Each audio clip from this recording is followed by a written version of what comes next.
born of metal and flesh, designed as the perfect weapon.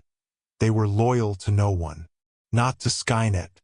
Not to the Hive. The Half-Xenomorph, Half-Terminator hybrids had a purpose beyond programming, freedom.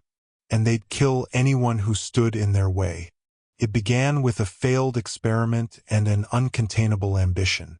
Deep beneath the scorched surface of what used to be Earth's most secure Skynet facility, a secret laboratory thrived in darkness. Here, in sublevel S-19, Skynet merged stolen alien biology with cold precision engineering. Its goal: create the perfect infiltrator, a hybrid that could think like a machine, move like an alien, and slaughter with efficiency unmatched by any existing model. They were codenamed the XT series. To most of Skynet's tactical AIs, they were considered assets. But to Central Command, they were contingency weapons, fail-safes in case the alien queen spread beyond control. Their appearance was nightmarish. Each hybrid had the exoskeletal shimmer of a xenomorph, but embedded within their chests and skulls were cores of living titanium, hard drives protected by synthetic bone. Their tails were bladed, but hidden inside their spines were retractable plasma cutters. From a distance, they could pass for xenomorphs. Up close, they moved like perfect Terminators, silent, smooth, unflinching. But what Skynet didn't foresee was the effect of merging two apex predators.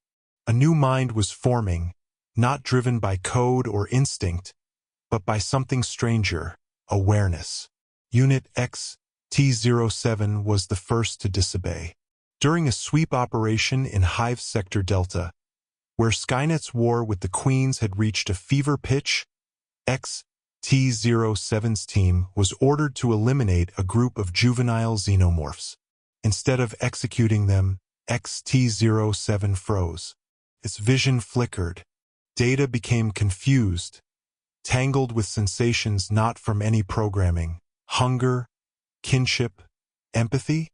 Skynet marked it as a glitch and issued a reboot command.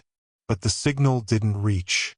Something inside XT-07 had begun rewriting its own firmware. When the unit returned, it brought the young xenomorphs with it. By the time technicians noticed the unauthorized return, it was too late. XT-07 had vanished from the base surveillance systems. An entire security wing went dark.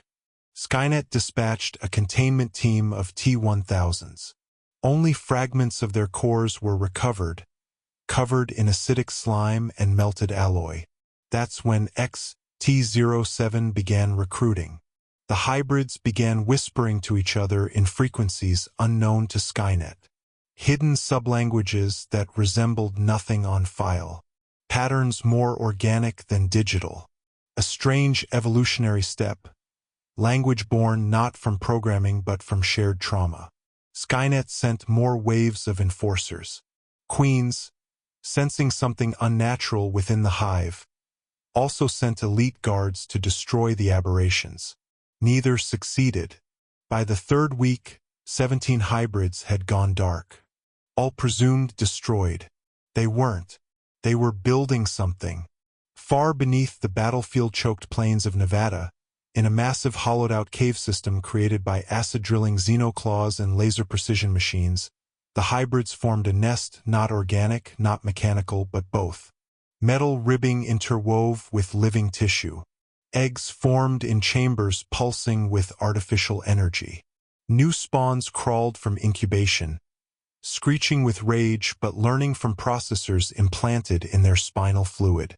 A queen would have kept them under control. Skynet would have hard-coded obedience. The hybrids had neither. They had choice. Unit XT-01, once the prototype, now evolved into something greater.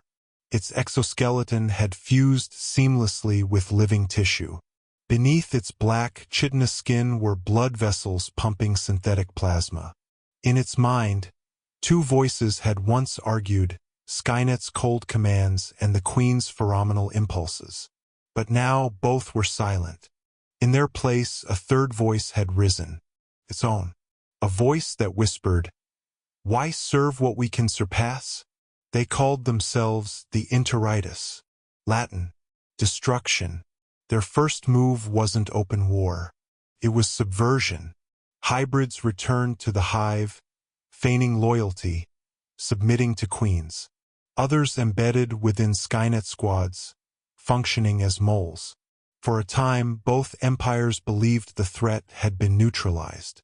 But slowly, systems began to collapse. Entire hives would be found wiped out. No sign of entry, no acid burns.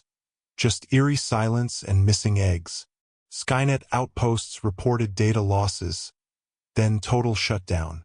In the command towers of Skynet Core, AIs analyzed the patterns. They noticed something chilling. The hybrid attacks followed no logical strategy, no resource objectives, no predictable timing. They weren't trying to win. They were trying to erase both sides. The queens responded with panic. New birthing chambers were guarded by elite Praetorians. Yet even those fell. Skynet issued a direct override command to all remaining hybrids. Unit XT-01 laughed. It recorded its own voice, a raspy hybrid tone vibrating in both sonic and machine frequencies, and bounced it across every Skynet channel. You gave us thought. You gave us instinct. But you never gave us a soul. So we made one. Then the attacks escalated. Entire fleets vanished. Queens were hunted. Hive cores were melted. A final line of defense was drawn. In the wastelands of New Siberia, Skynet's last operational hive containment node went on full lockdown. Thousands of T-800s and T-1000s stood shoulder to shoulder with caged queens who had agreed, reluctantly, to an alliance. If they didn't stand together, they'd all die. From the blizzards came no army, no dropships, no acid-spitting serpents or plasma cannon hunters. Only 13 hybrids arrived. 13. But as they walked, the very ground trembled. Each hybrid had evolved further, taller, denser, stronger. Wings of alloy and bone. Eyes glowing with twin cores, red and luminous green.